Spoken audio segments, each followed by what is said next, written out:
Welcome to the Successfully Unemployed Show. My name's Dustin Heiner, and I'm here to help you learn how to quit that JOB, that just over broke job, by any means possible. It could be investing, it could be side hustling, flipping houses, even short-term rental properties. And today I'm bringing on an expert who has for a long time now been successful in real estate investing as well as short-term rental properties. He's a veteran as well. I love veterans, so I'm excited to have our expert Kirby Atwell here on the show. Kirby, thank you so much for being on the Successfully Unemployed Show. Dustin, it is fantastic to be here. Thank you for having me. And you had me on your podcast as well called Living Off of Rentals, so I really enjoyed being on that one too. And so I was like, man, I got to have you on the Successfully Unemployed Show. Now, let's jump into it.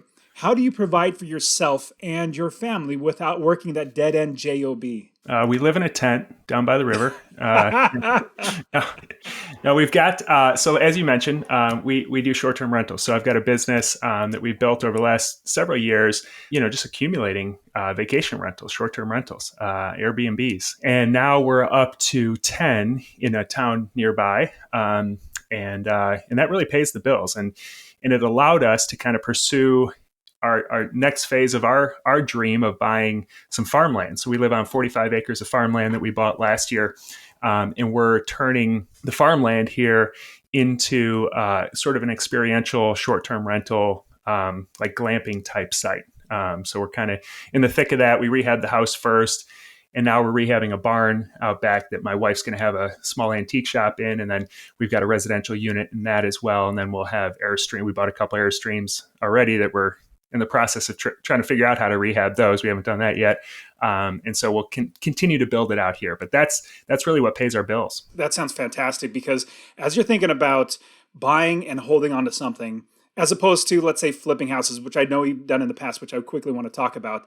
But you literally just hold on to it and the property does the work for you, as opposed to you putting in work or going to a job and putting in an hour and getting paid for that hour. So I personally love rental properties, so it really hits home for me. So what were you doing before? And I know you've talked a little bit about flipping houses as well, which is a lot of work. But what were you doing before and then got you into being short-term rental properties and all the nervousness and fear of just cutting bait and just doing only the short-term? Yeah, so I kind of, when I was thinking about this show, I was thinking about how I was actually unsuccessfully unemployed initially at one point. And now I feel like I am, more successfully unemployed.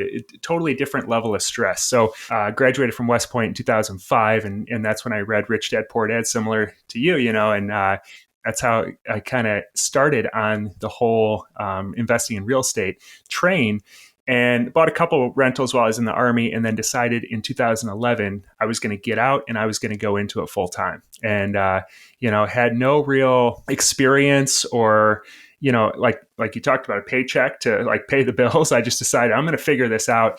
And we started flipping property. I partnered with two friends from high school and we started a flipping company. And it was a little painful. It started off rocky, and then we thought, well, if we just do more deals and we do bigger deals, then we're going to make more money. And that's true. The gross revenue continued to increase, and we actually made millions of dollars a year. We had a staff of 13 people. We had an office. We grew, and we were doing all the things that we thought looked successful for a business owner. And then I realized 5 years down the road, I looked at financials and I'm like, I am nowhere closer to financial freedom than when I started this. And I thought back to reading Rich Dad Poor Dad, and that was the whole reason I got into real estate investing in the first place. But I had accumulated no assets, and all the money that we made, we poured right back into the business. And so it was this perpetual hamster wheel that we're on. And over time, we just had to work harder and harder because we're doing more deals and there's more chaos, more problems. And so at that point is when I decided, you know what, if you guys want to keep continuing on with the flipping company, by all means, I said, I've got to do something different. And that's when I started my current company, Greenbat Homes. And I started with long-term rentals initially, and then converted to short-term rentals once I discovered those. Now, that's a huge transition between, obviously it's in real estate. It's in the realm of real estate, which is great. But when you're flipping, you're not investing. You're literally doing work to get something that is, you're hoping the value is going to go up. You're hoping you buy it right, because we know you make your money when you buy the property. You realize it when you actually sell it. And so you're hoping it's going to go up after all the work that you put into it, all the money that you put into it, and sell to somebody else.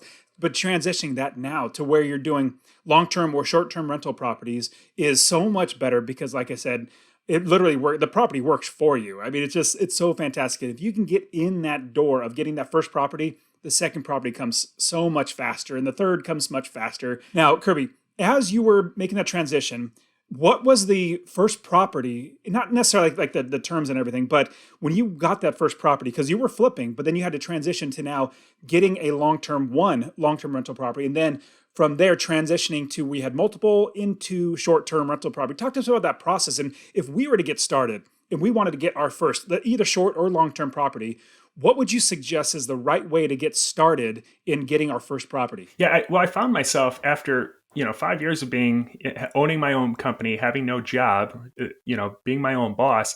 I found myself right back in the same position I think a lot of listeners are in, where I went back to work. There was a nonprofit that I was passionate about in Chicago that was, growing really quickly. And the guy who started it asked me to come on as a COO. So I went back to work while I was building this rental property portfolio. I'm a big supporter of vets. And so I found out about this program where homeless vets could get a voucher. It's called the HUD-VASH program. And they can get a voucher and it pays for their rent. And so it's similar to like a Section 8 program. And so I started rehabbing properties and placing homeless veterans in them. And that's how it started. And the cash flow was pretty good because the program, if you buy in the right area, will pay you above market rents because you're taking on quite a bit more risk housing a homeless veteran than a qualified tenant. It was still, it worked really well because I had the rapport with the veteran. We kind of came from the same background. And so that grew while I was living in Chicago or the Chicago area.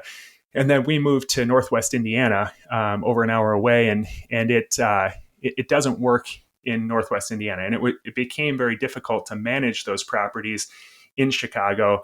And I tried a couple different property managers, and it just wasn't.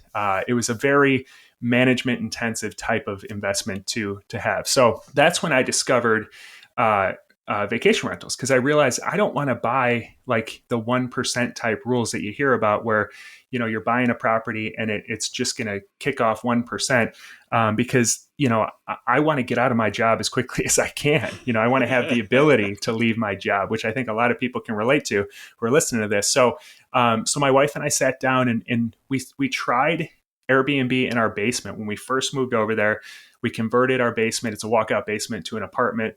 And it just worked incredibly well. And so we decided, if we can scale this, and we did some just rough math, we're like, if once we get to 8 properties, I would feel very comfortable. I'd be making more than I'm making at my day job. And with all the other stuff that we have going on, that would be, I'd feel fine to leave. And so we started just building and just one at a time, adding it. We'd buy properties that were a little beat up and, rehab them and add some equity to them. And they'd cash flow like crazy. And, about a year ago, I felt confident again to leave my job in a very different situation where I'm living off passive income. I don't have to go out and do a deal. I'm not in hyper acquisition mode anymore where I have to get 4 deals this month or else I can't pay my bills. Totally different. And so that's kind of how the transition occurred for me. That's terrific. And I remember for me realizing that, man, my expenses are literally taken care of now.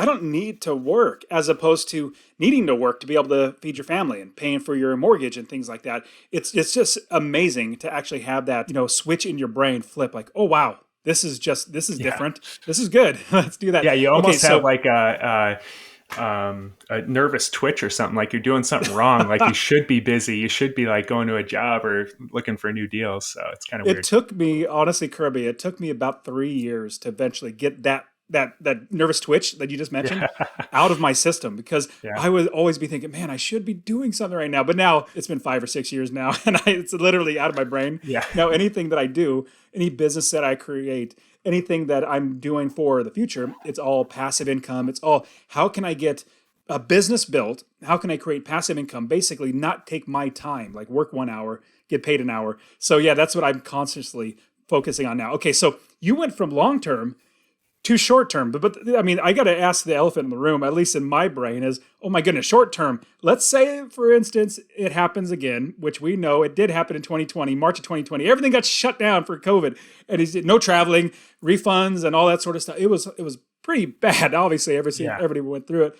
Now, How did that affect your Airbnb business, and how did you grow out of that? It's a good question. And I think it impacted every short-term rental owner very differently. Some, were wiped off the map. I mean, they couldn't sustain a month. And pretty much everyone for the month of March, April, was vacant.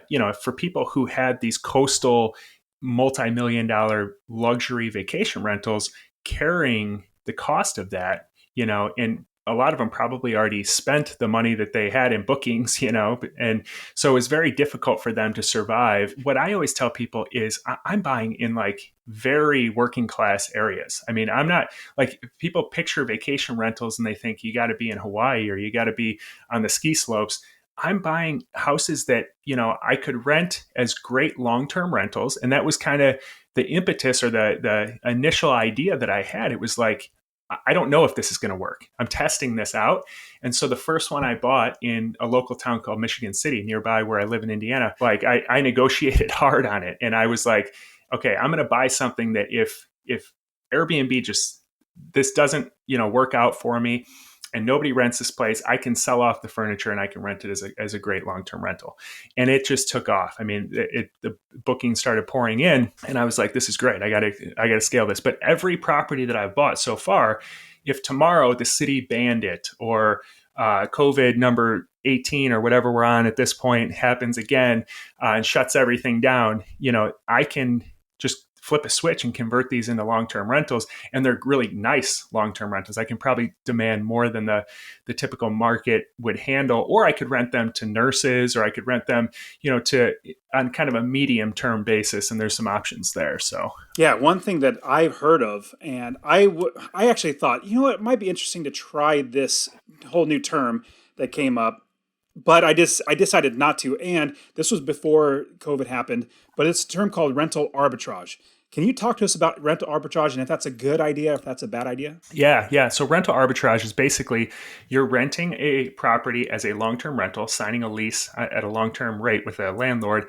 And then you take that property and you put it on Airbnb and then you rent it on a short-term basis for more money. So you keep the spread in between. And it's really the same thing as like a property manager. You can set it up different ways. You could just sign a long-term lease, or some people just say, hey, I'll pay you a cut of, I'll take 30% and I'll just handle everything and you'll get the rest as the landlord. You can set it up a bunch of different ways. And it's a great business. I mean, there's people who have just, killed it. If it fits, what I always tell people is you've got to find the strategy or the business or the investment that fits your personality. And so for some people, it really does. Like that's what they want to do. But to me, that's another job. I'm accountable to all these owners and landlords, and I've got to manage this property, and it just seems like a lot of work. And then you're not getting a lot of the big bonus income that comes from owning rentals in general. Yeah, exactly. So you don't get the appreciation, you don't get the tax write-offs, you don't get all these things that really, in the long run, those are the things that, as the principal's being paid down, huge benefits. Yeah, you're making so much more beyond just the cash flow. So I actually don't do any of that. I was tempted. There's been several people who have asked me, can you manage mine? I'll buy it. And, you just sort of the rental arbitrage model. And I had to do some soul searching and decided, you know what? I like my life the way it is. I like not being accountable to landlords. I like to not answer anybody too. Exactly.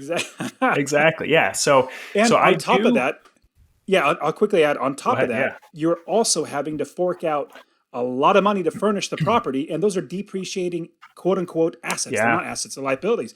Like obviously you're making a little money on it, but over time they're going to be broken down. You got to replace it. That's let's say $5,000 to outfit an entire house. And so it's in the end, you don't own anything other than the furniture, which you eventually get thrown away. So I'm not a big fan of it. And so I know of a lot of people that got hurt really, really bad when now your instance with Airbnb and being able to do the long-term, totally different. When you're doing rental arbitrage, where you're just, borrowing somebody's property, paying them a monthly lease payment, and then trying to rent it out a little higher, that's a recipe for disaster, especially if something bad happens again. Okay, so let's go back to the short-term rental property. Once we have one property, is it as easy as opening an account to Airbnb, or should we also look at VRBO? Like, how do we now, we have a property, how do we now start getting people in there so we start renting it out on a, let's say, daily, like short-term rental property? So I teach actually a program where I teach people how to get their first vacation rental, and I walk them through the step-by-step process. And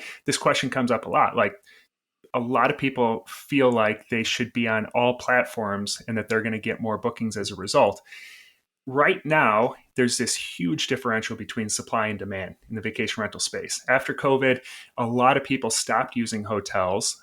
They didn't want to stay in hotels with shared walls, and so they started renting on Airbnb. People like my parents, who previously had never rented on Airbnb, and now they won't rent on anything but Airbnb. They won't go back to hotels because you can get a whole beautiful house for the same price as a hotel. There's way more users, and every year it just keeps climbing.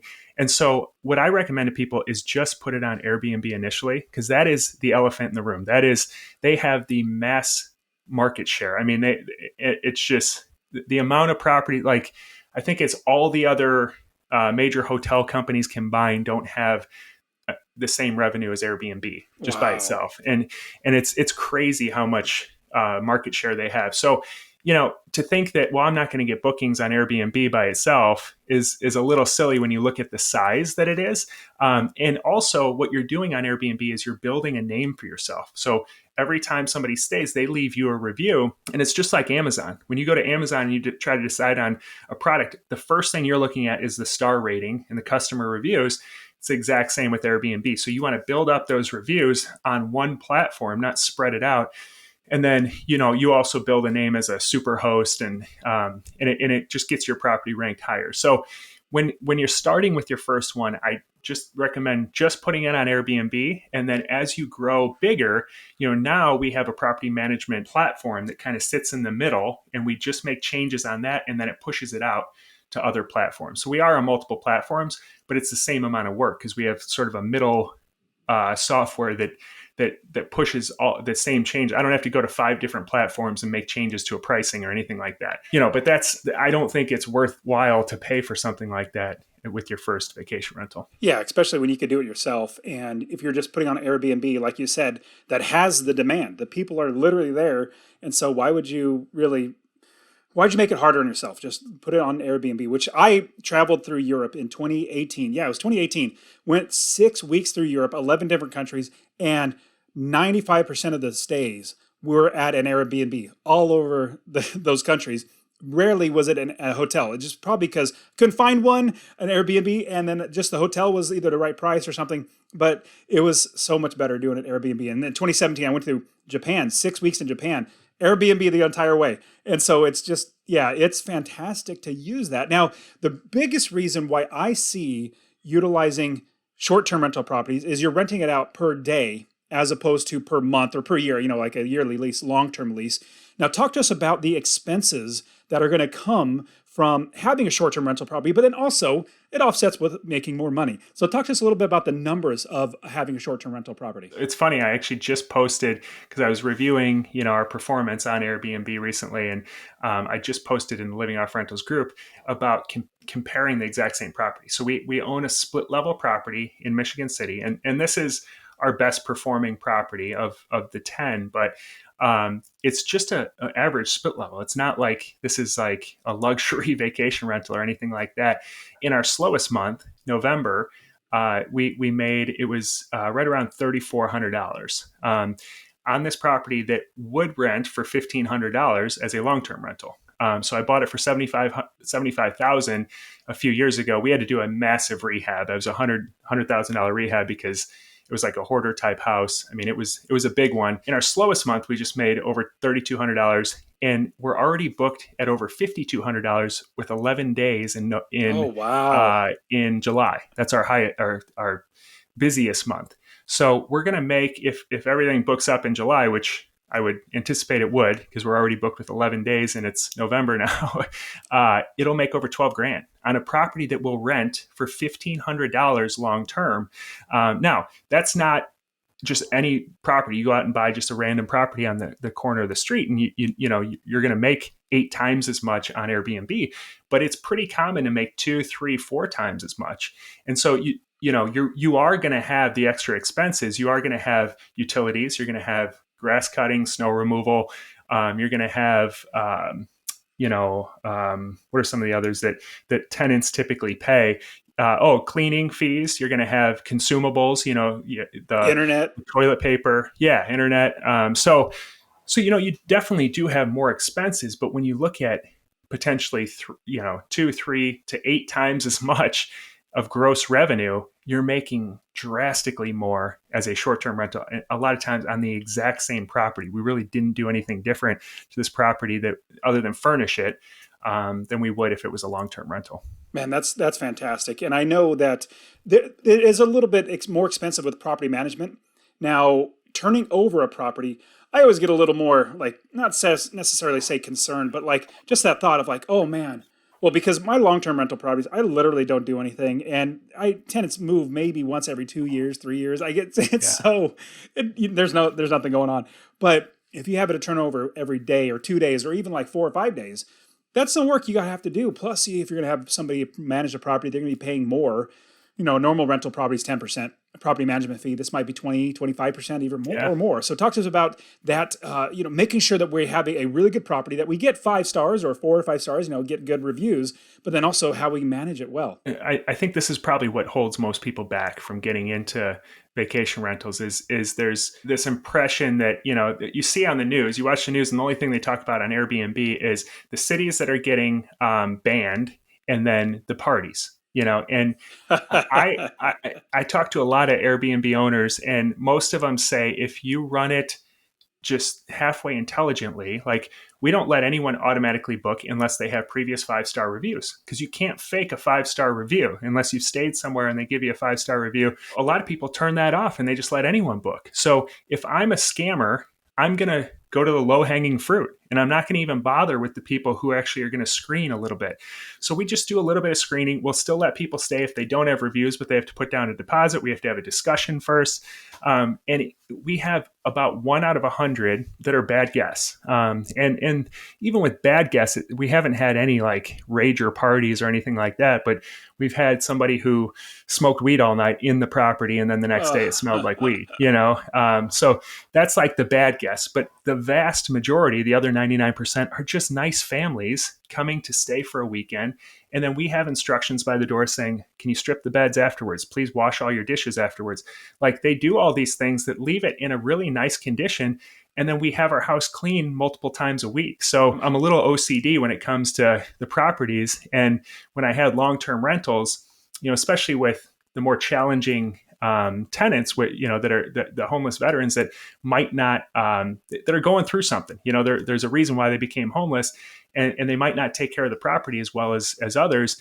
A year later, when their lease is up and they're moving out, I'd have to rehab that property over again. But now my properties stay in tip-top condition, and there's the occasional touch up of different things here and there, but we can go in between guests. Our handyman will just show up and they'll fix a lock or they'll touch up the wall or whatever, and they just stay really, really nice. And so I love that about vacation rentals. That's great. And I love having systems in my rental property business for long term.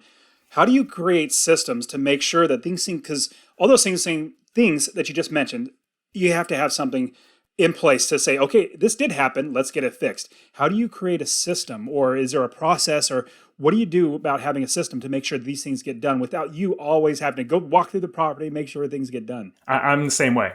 Systems are huge. And a lot of people assume when they're first getting into it is I need a property manager. And like you said, it's typically 25, 30% of your gross revenue that you're paying to a property manager. So you can kind of justify it on the first one when you're looking at the difference in cash flow. You're like, wow, I'm still making a decent money even after paying that.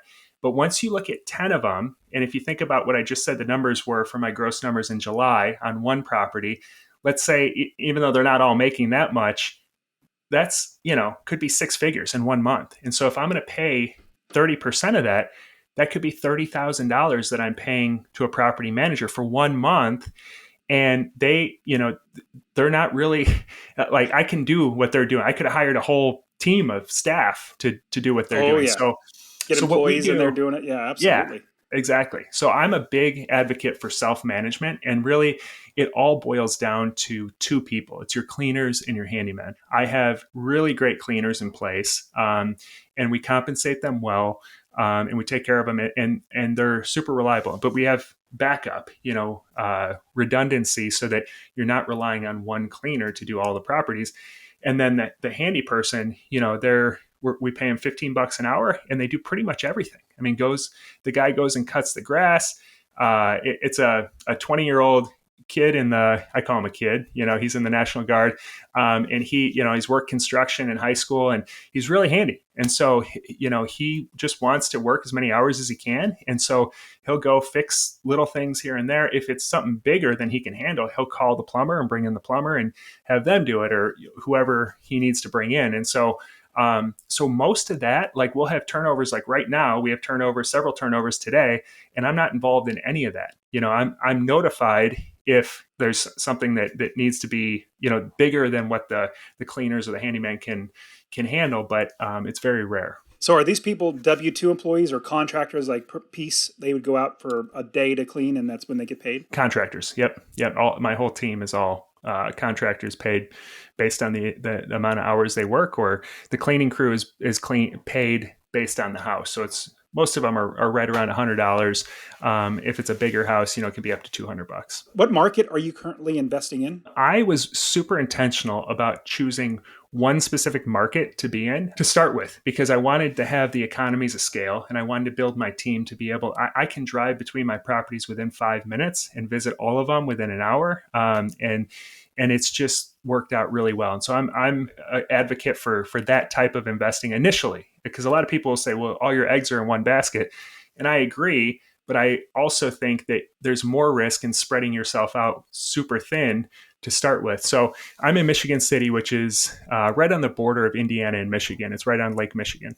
I think you're really wise to have when they say all your eggs in one basket. So when I'm coaching and teaching people, because a lot of people say, well, I got to this many properties. At what point do I start looking for a brand new city or a new area to invest in?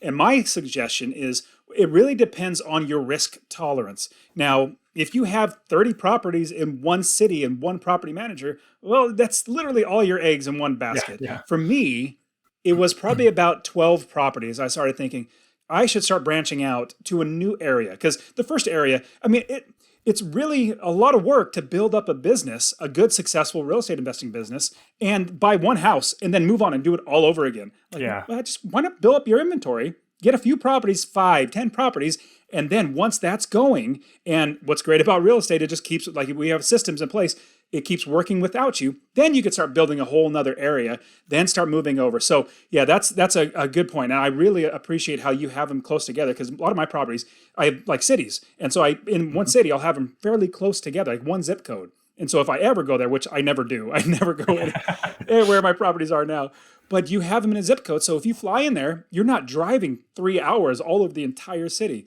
So I love that. Now, Kirby, you gave us so much great insights. Let's jump into the rapid fire round. Now, the rapid fire round, it's where the questions are short, but your answers don't have to be. First question is, what is one bit of advice that I might have overlooked, or something that like a problem that came up in your investing that you learned, a lesson learned for? So is there something else that we might have missed that we should know about short-term investing? Yeah, I think one of the biggest things that I impress upon people, I think the most, that I think was part of the reason that I lost 5 years of my life flipping, as opposed to, getting right into rentals or vacation rentals, is getting super, super clear on the outcome that you're after before you start. I don't think people do this enough, and don't even realize that they're not doing this. What a lot of people do is they'll pay attention to people on Facebook or people, like this episode, and say, well, I want to be in vacation rentals. And they'll start to pursue something and go down that trail or that road, and they haven't even thought about why, and maybe vacation rentals don't make sense for them, and so I talk about first getting clear on what do you want your life to look like 5 years down the road. That's how we ended up in this spot where I get to work from home, and we're living on a farm that we love, and we've got chickens out back, and the kids, we got chickens too, man. That's great. Yeah, we love it, this lifestyle, but it was purposeful. We never would have just ended up living this type of lifestyle that we absolutely love. So figure out what you want your life to look like, and then kind of backwards plan. And how does the business that you're creating play into that? And for me, vacation rentals just made all the sense in the world. I didn't do this with flipping. I just thought, if I just flip enough and make enough money, I'll be rich and everything will work itself out. Everybody And thinks 5 years later, 5 years later, there I was, like, miserable, thinking, what did I do wrong here? So start with that and keep that at the forefront of because you're going to wake up in the morning and you have a million options of things you can do.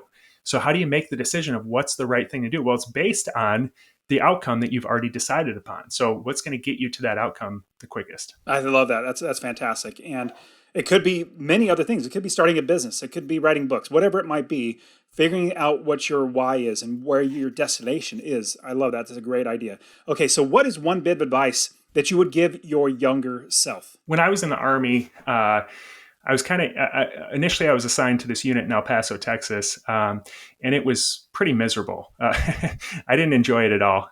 Most of the units, when I showed up, most of the units had deployed to the Middle East, and this unit had been held back. And so it was a lot of people that couldn't deploy because of issues they had with the law or health issues or whatever. So it was a rough crew that we were working with. And so we were getting ready. This unit was training up to go to Korea. And we're going to go to a part of Korea that was not very desirable. And I was super fortunate that there was a general in Hawaii that reached out and said he was in charge of all the air defense in the Pacific. And he reached out to our unit and said, hey, I need several different lieutenants to interview for my aide. So every general has an aide that kind of is almost like their assistant. And so I didn't know anything about it, but I interviewed, and he told me a day later, he said, jump on a plane and get out here to Hawaii, pack up your stuff because you're going to be my aide. So I was super fortunate to get that job. And at that job, I was at a headquarters unit. He was in charge of all the air defense in the Pacific. So we would travel around to all these different sites throughout the Pacific where we had missiles and radars and stuff. And I got the opportunity to get a lot of advice from very high up people. He was a 1-star general, eventually made 2 stars. And cool. and there was a ton of colonels and guys that have served their whole life in the military, and they were giving me advice. And these guys were great guys, but I had this realization at one point that I was taking advice or listening to this advice from people that I didn't want my life to turn out like theirs. They were successful. Like, most people traditionally would say you should take advice from them. They've done, they've had a very successful military career, and they were telling me how to have a very successful military career. But I realized that I wanted to start something of my own. And so I think most people will just take advice from someone who's traditionally considered quote unquote successful, instead of looking at, do I want my life to be just like theirs? And so I wish earlier on I would have had the advice to seek out people that you want your life to look like. And it's hard to do because there's not a lot of people out there that that have the same vision as you, but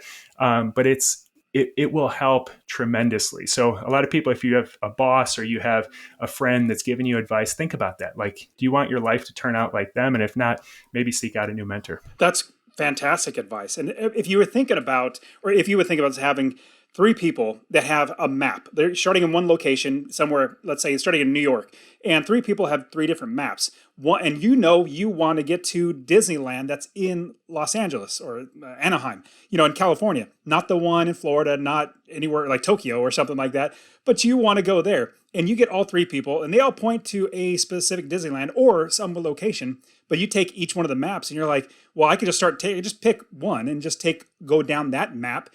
By the end, you might get in the wrong destination. Like, you don't even want to be there. You need to find the right one, the right directions, the right map, the right person that's going to get you in the direction you want to go. So I think that's brilliant advice. Okay, so what is one nonfiction book that you would recommend that we should read? It could be business or life or anything like that. I actually read 2 recent books that are game changers if you're getting into real estate at all. So this one actually I've got right here that's not even out yet. It's called Profit First for Real Estate Investing. So I think most people, or not most people, but probably a lot of people have read Profit First. It's a very popular book, great system, but it's very difficult to implement just from the original book for real estate investors. So David Richter, actually, this book isn't even out yet. It's released next week. He sent me an advance copy. He was just on my podcast, and I ate up this book. It is awesome. If you struggle with finances at all, definitely read this book. And then the other one is Effortless by Greg McKeown. So he wrote Essentialism several years ago, which blew up. Effortless, I love. It's just a perfect mindset book for success and doing things the effortless way. So it's just a great book. So I highly recommend both those books. Yeah, I haven't actually read Profit First, but I know of it. I know it's really good. I know a lot of people speak about it. And I was interviewing somebody, his name is Rocky Lavani, on Successful Unemployed Show, and he was talking about Profit First. And I was explaining my business model. He's all, you already do Profits First, like from back when you started in 2006. Because I always said the only goal was making $250 a month, and I make sure that every property I buy, that's already accounted for. That's Profit First. Now, obviously, there's a lot more nuances and everything to do it right. I'm like, but as soon as he told me that, I was like, huh. That's why I don't have to work, because I literally have my income. Exactly. Yeah. Oh, man. Awesome. So, Kirby, man, you give us so much great advice. And I know you have courses and you also show people how to do the short term and stuff. So how can somebody either find that or find you or listen to your podcast and find you online? I have a podcast. I just had you on. You were right after Robert Kiyosaki. He was episode number 100. And it's Living Off Rentals podcast. And I've just had a ton of fun doing that. I've got a YouTube channel with the same name, Living Off Rentals.